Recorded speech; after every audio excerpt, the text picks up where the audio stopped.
The Lord be with you. A reading from the Holy Gospel according to Mark. Jesus went home with his disciples, and such a crowd collected that they could not even have a meal. When his relatives heard of this, they set out to take charge of him, convinced that he was out of his mind. The scribes who had come down from Jerusalem were saying, "Beelzebul is in him, and it is through the prince of devils that he casts devils out." So he called them to him and spoke to them in parables. "How can Satan cast out Satan? If a kingdom is divided against itself, that kingdom cannot last. And if a household is divided against itself, that household can never stand. Now, if Satan has rebelled against himself and is divided, he cannot stand either. It is the end of him.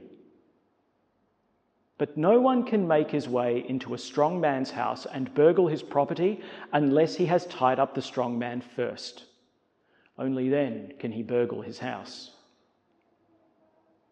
I tell you solemnly, all men's sins will be forgiven, and all their blasphemies. But let anyone blaspheme against the Holy Spirit, and he will never have forgiveness. He is guilty of an eternal sin." This was because they were saying, "An unclean spirit is in him." His mother and brothers now arrived, and standing outside, sent in a message asking for him. A crowd was sitting round him at the time the message was passed to him. "Your mother and your brothers and sisters are outside asking for you." He replied, "Who are my mother and my brothers?" And looking round at those in a circle about him, he said, "Here are my mother and my brothers. Anyone who does the will of God, that person is my brother and sister and mother." The Gospel of the Lord.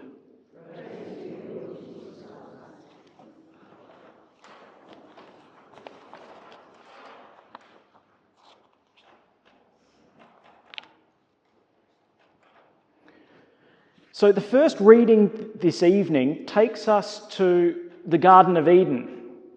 Adam and Eve have just eaten the fruit of the tree of the knowledge of good and evil, and now the immediate effect of having eaten that fruit is that they hide.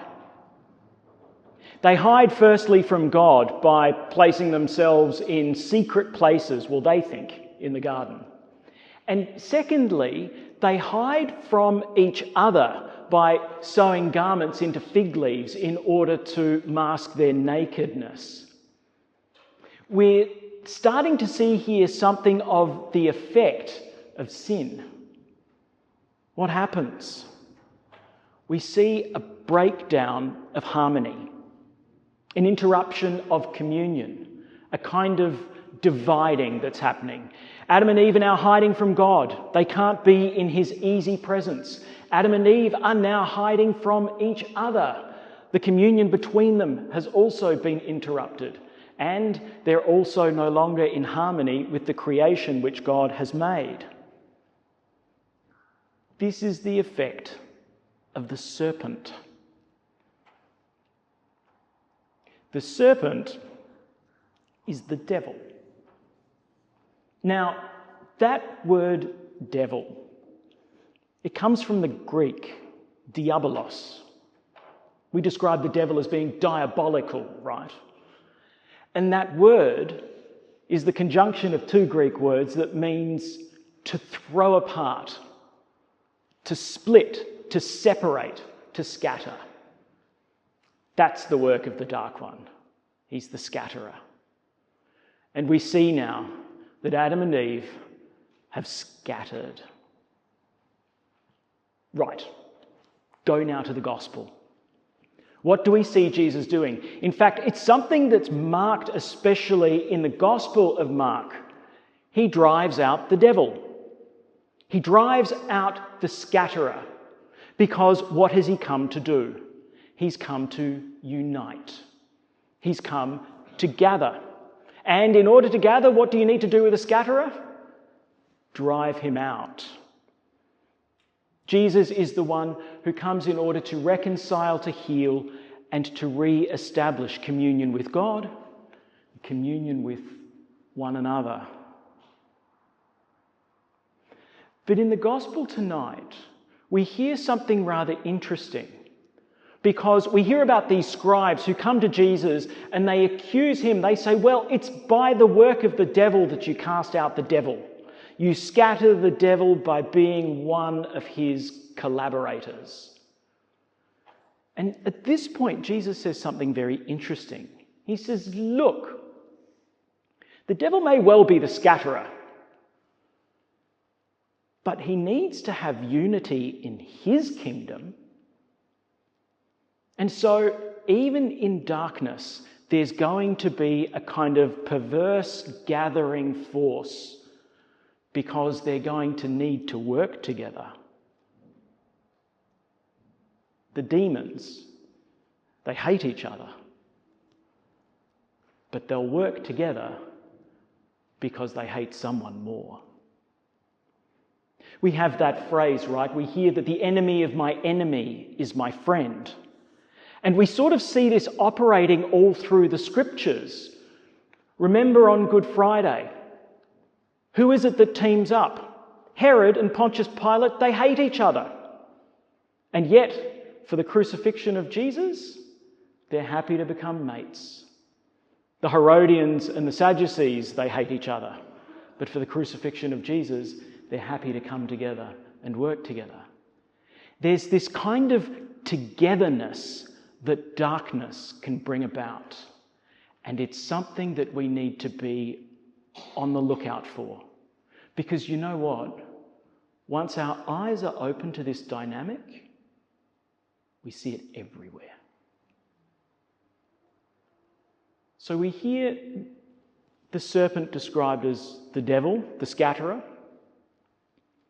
But the other name that the scriptures use for the dark one is Satan, which in Hebrew means the accuser. And this is how the dark one brings together unity. It's through accusation. Go back to Adam and Eve. They've split apart from each other. They're hiding from one another. And yet, in that moment when God addresses them, they find this kind of perverse sort of unity. Because what do they say? Firstly, Adam accuses Eve and says, well, it was the woman. But the woman you created. And then Eve says, well, actually, it was the serpent who tempted me, but the serpent you created.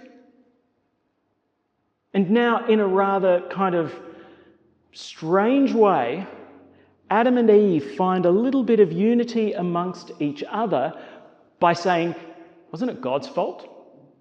Didn't you notice? I tripped over because of him. We tripped over because of him. And it's in that mutual pointing together that they can now stand arm in arm. That's how it works. When we find a common enemy, we can establish a kind of friendship. Now, the reason why I bring this up is because this dynamic operates very deeply within the human heart. And it happens by way of gossip. We think of gossip as a little foible, a little guilty pleasure. But gossip is firstly something which scatters. Because what happens? We are able to establish a little communion between us who are having this conversation, but only because we can now point together at the one who is the problem. We are the ones who are now throwing apart. In this respect, gossip is devilish. It's diabolical. It's scattering. And how does it work? It works because it's satanic. It's the accusation. It's the finger pointing. It's you. But doesn't it feel good for us to be together right now? The problem is that this communion that we've created is unstable. It's not grounded in love, it's grounded in a mutual accusation. And notice that when Adam and Eve have this mutual accusation towards God, it's the woman you created, it's the serpent you created, actually, they're not now in an easy communion with one another. They're still clothed because they can't trust each other. If you're willing to accuse God, well then, when you're in a different group, you're also going to be willing to accuse me. If we can gossip together, at some point there's going to be some disapproval that you have of me, and I'm now going to be the object of your gossip. So you know what I need to do? I need to protect myself from you. This isn't going to be a true friendship that we share with one another, because actually, you know what? You're actually quite dangerous. So what I'm going to show you is the best version of myself. Not an honest version of myself, because if you truly knew my weakness, you'd use it against me to form a communion with another group. This is why it's so unstable. It's not grounded in love. Adam and Eve, they still need to stay clothed against each other. So how does Jesus do it? How does he establish communion? That's his job, right? How is it that he's going to draw together into one family? How is it that he's going to pull us all together? Well, he's going to do something very important. Notice that when these people come forward, when Jesus' family comes forward and says, just tell Jesus his mother and sister and brothers are here, what does he say? Now, hang on a second. To be united to me, to be in communion with me, you don't need to be related to me. To be united with me, what do you need? You need to do the will of the Father. And what is the will of the Father? Love the Lord your God with all your heart, with all your soul, with all your mind, with all your strength, and your neighbour as yourself. A communion now that is not established by a kind of perverse accusation, but a communion that is now established in love. And what is the first step to establishing that communion in love?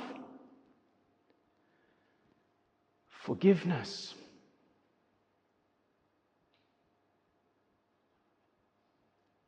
I know your faults.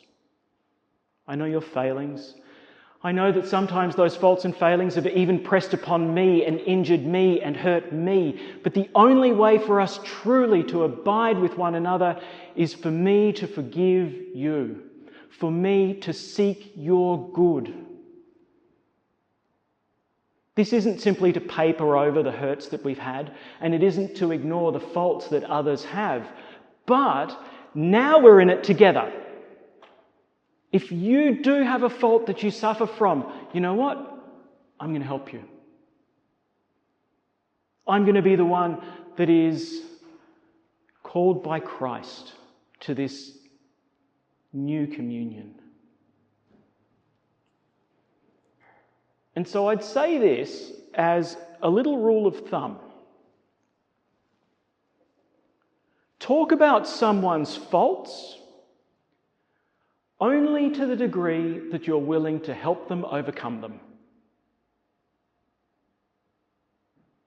Let me say that again. Talk about someone's faults only to the degree that you're willing to help them overcome them. If you just want to take a highlighter to underline someone's faults, we risk the diabolical and the satanic. My brothers and sisters, the communion that Jesus establishes here must be found in a parish. If we aren't the family of Jesus, then who on earth is? If we aren't the ones who are now drawn by this greatest commandment to establish here in this community, a community of love and mercy, then where on earth could it possibly be found?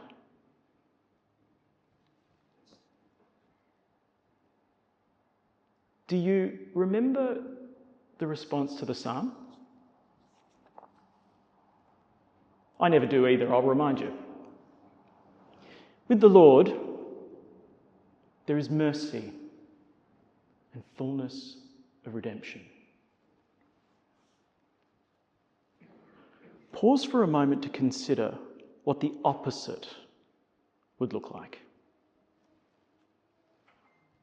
I think it'd be this. With the devil, there is accusation and ostracization. My brothers and sisters, let us repeat this response in our hearts over and over again. With the Lord, there is mercy and fullness of redemption.